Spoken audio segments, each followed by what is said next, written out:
Horton's World welcomes you. From the dawn of time, humanity has been captivated by the unknown. The shadows hold a certain allure, a mystery that both frightens and fascinates. This is where we find the origins of the witch, a figure shrouded in whispers and legends, feared for their supposed power over the elements, over life and death. Join us now as we embark on an exploration of the dark and fascinating history of witches. Prepare to be spellbound as we unveil the truth behind the myths, the legends, and the enduring legacy of the witch.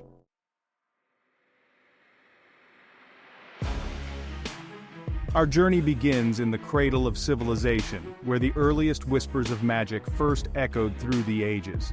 In ancient Mesopotamia, amidst the rise of the first cities, we find evidence of rituals and beliefs that would shape our understanding of witchcraft for centuries to come. Here in the land between the rivers, people believed in the power of incantations, amulets, and the ability of certain individuals to communicate with the divine. These individuals, often women, were both revered and feared. From the shamanistic practices of ancient China to the druidic traditions of Celtic Europe, the belief in magic and those who wielded it was widespread. They were the bridge between the known and the unknown, shaping the spiritual landscape of their respective societies.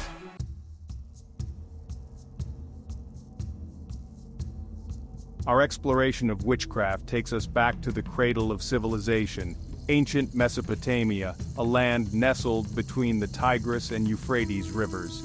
Here, amidst the bustling cities and towering ziggurats, magic was not a separate entity, but an integral part of daily life, woven into the very fabric of society.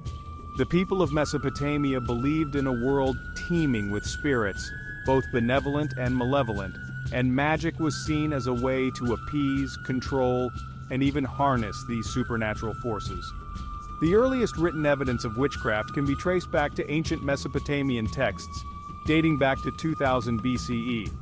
These texts, inscribed on clay tablets in cuneiform script, reveal a complex system of beliefs surrounding magic. They speak of powerful incantations, elaborate rituals, and the use of amulets and talismans to ward off evil spirits and attract good fortune.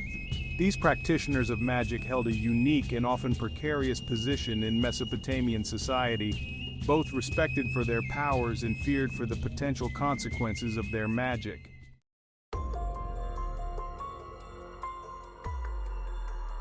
Magic in ancient Mesopotamia was a double-edged sword, capable of both great good and terrible harm.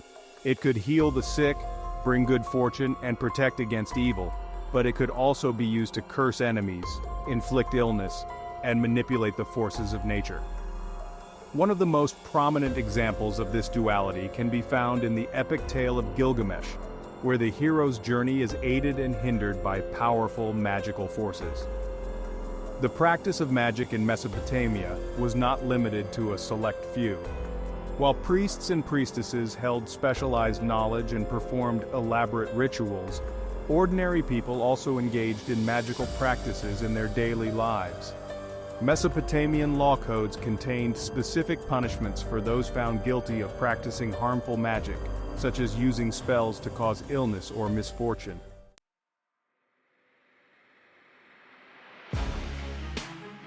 Heca, the mystical force of ancient Egypt. Our journey through the ancient world of witchcraft now takes us south, to the land of the pharaohs, ancient Egypt. Here, amidst the towering pyramids and the flowing Nile, magic, known as heca, was not merely a practice, but a fundamental force that permeated all aspects of life, death, and the cosmos. The ancient Egyptians believed that heca was a gift from the gods, bestowed upon humanity to maintain balance and order in the world.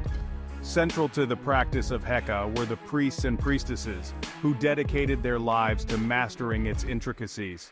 The legacy of heca and the enduring belief in heca permeated Egyptian society, influencing everything from medicine and agriculture to religion and funerary practices.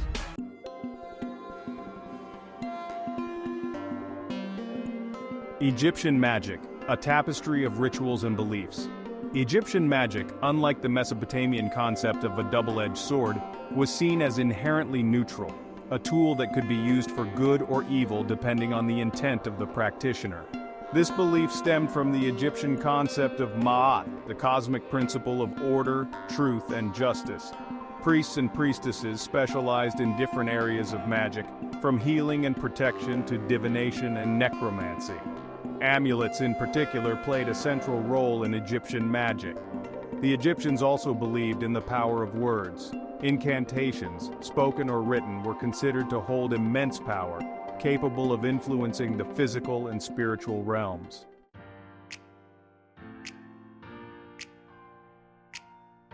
Aegean echoes magic in ancient Greece. As we journey westward from the ancient empires of Mesopotamia and Egypt, our exploration of witchcraft leads us to the shores of the Aegean Sea, to the world of ancient Greece. Here, amidst the bustling city-states and the echoes of epic tales, magic known as magia held a unique and complex place in society. The ancient Greeks, renowned for their philosophical and scientific advancements, also possessed a deep fascination with the supernatural. Unlike the more structured religious practices of Mesopotamia and Egypt, magic in ancient Greece was often more personal and less institutionalized. The practice of magic in ancient Greece was closely tied to the natural world.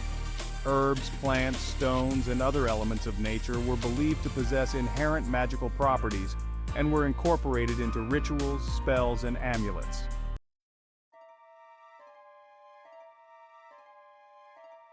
The Odyssey of Magic, Circe, and the Allure of the Unknown. Perhaps one of the most enduring and captivating figures in Greek mythology, and a testament to the enduring allure and danger of magic, is the sorceress Circe. Immortalized in Homer's epic poem, The Odyssey, Circe embodies both the seductive power and the potential threat of magic, captivating the imaginations of audiences for millennia. Circe, a goddess of magic and daughter of the sun god Helios, resided on the island of Aea, a place shrouded in mystery and enchantment. When Odysseus and his crew landed on Aea seeking food and shelter, they stumbled into Circe's web of enchantment. Odysseus, aided by the messenger god Hermes, confronted Circe, ultimately besting her in a battle of wits and magic.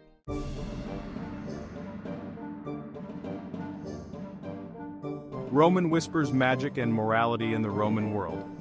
As the Roman Empire rose to prominence, absorbing Greek culture and expanding its reach across the Mediterranean, the Roman perception of magic, known as magia, evolved into a complex tapestry of beliefs and practices.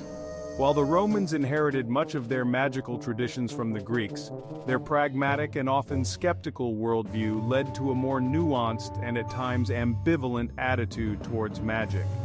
On the one hand, magic was deeply ingrained in Roman society, woven into the fabric of everyday life. However, the Roman authorities, ever wary of threats to their power and the stability of the empire, maintained a cautious and often suspicious attitude towards magic. Laws were enacted to punish those who used magic for harmful purposes, such as causing illness, death, or financial ruin.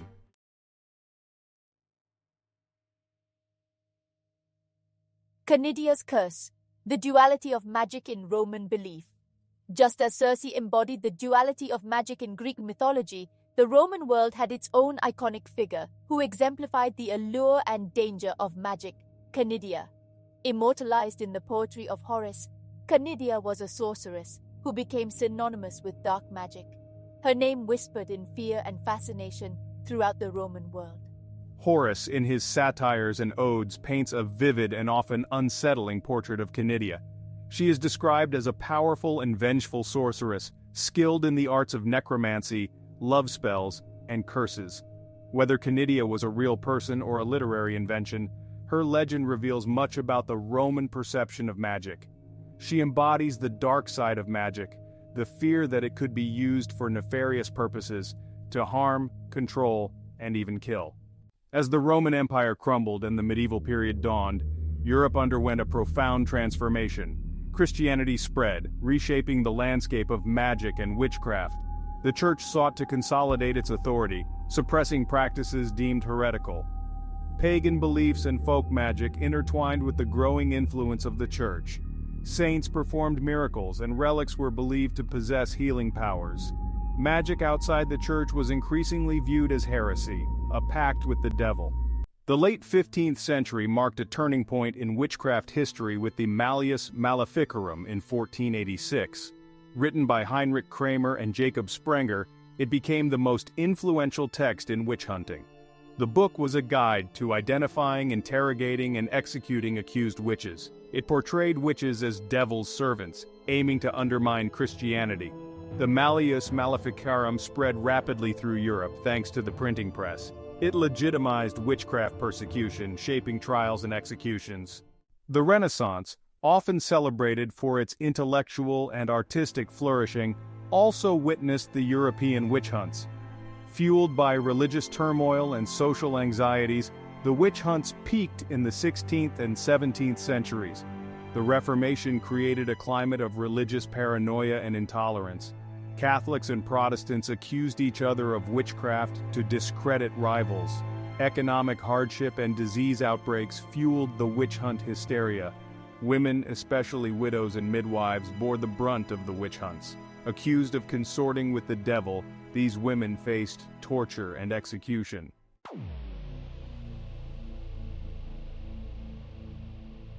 Salem's Shadow, a crucible of fear and fanaticism. In 1692, the small Puritan community of Salem, Massachusetts became infamous for its witch trials. The trials were a crucible of fear, fanaticism, and mass hysteria. It began with young girls exhibiting strange behaviors. They accused several women of witchcraft, igniting a chain of events. Fueled by religious fervor and personal vendettas, accusations spread rapidly. Over 200 were accused, and 20 were executed. The governor intervened in 1693, disbanding the court and re-examining the cases. The Salem Witch Trials remain a cautionary tale about the importance of reason and due process.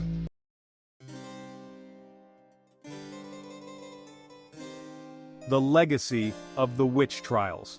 The witch hunts gradually subsided by the 18th century, as Enlightenment ideals took hold. However, the legacy of this dark chapter continues to haunt us, a reminder of the dangers of intolerance and the abuse of power. The witch hunts left an indelible stain on Western culture, shaping our perceptions of witchcraft and the feminine. They also impacted the development of law and justice. The Salem Witch Trials highlighted the dangers of spectral evidence and lack of due process. The witch hunts remind us of the importance of critical thinking, empathy, and the protection of human rights.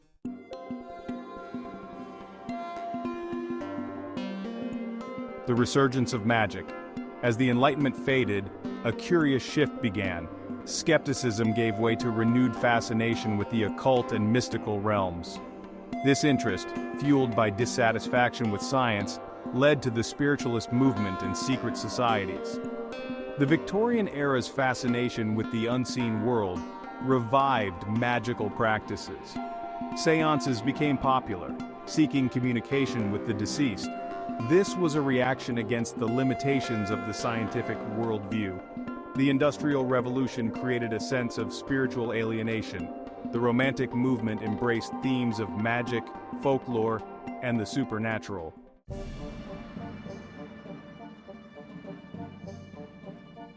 Crowley and the Crossroads, redefining magic for a new age. Aleister Crowley, a controversial and influential figure, stood at the vanguard of modern magical revival. Born in 1875, he embraced a life dedicated to magic, mysticism, and the occult. Crowley became a renowned occultist, poet, and mountaineer, leaving an indelible mark on esotericism. He founded Thelema, advocating for personal liberation and self-discovery. His magic system drew from ancient Egyptian, Eastern traditions, and Kabbalah. Crowley's influence on modern witchcraft is undeniable. He redefined magic, revealing its potential for personal empowerment and spiritual exploration.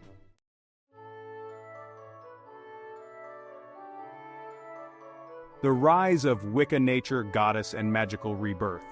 Gerald Gardner, father of modern Wicca, synthesized a new form of witchcraft celebrating nature, the divine feminine, and interconnectedness. Wicca honors the divine as a dualistic force embodied in the god and the goddess. It emphasizes personal experience, ethical living, and respect for the earth. Today, Wicca is a vibrant tradition, celebrating the cycles of the seasons and the power of magic.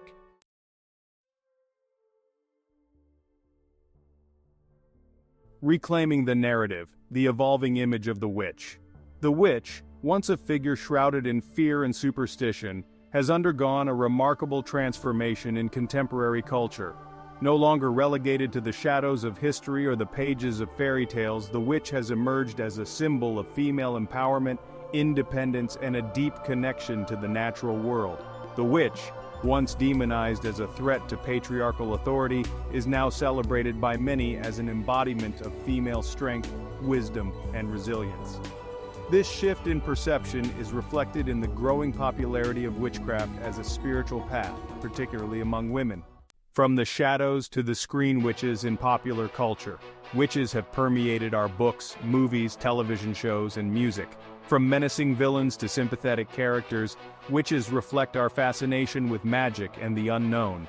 Once simple villains, witches are now complex characters in storytelling. Modern witches explore themes of empowerment, self-discovery, and resistance.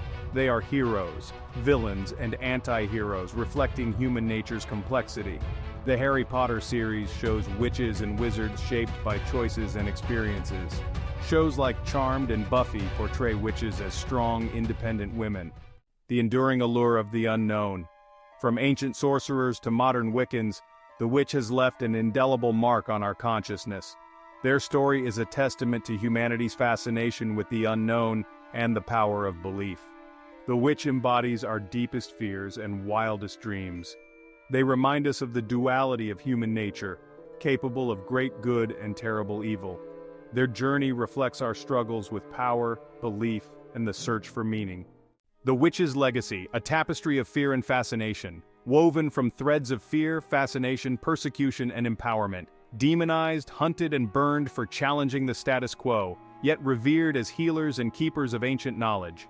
A dark reminder of intolerance and the abuse of power, sparking resistance and reclaiming the witch as a symbol of empowerment.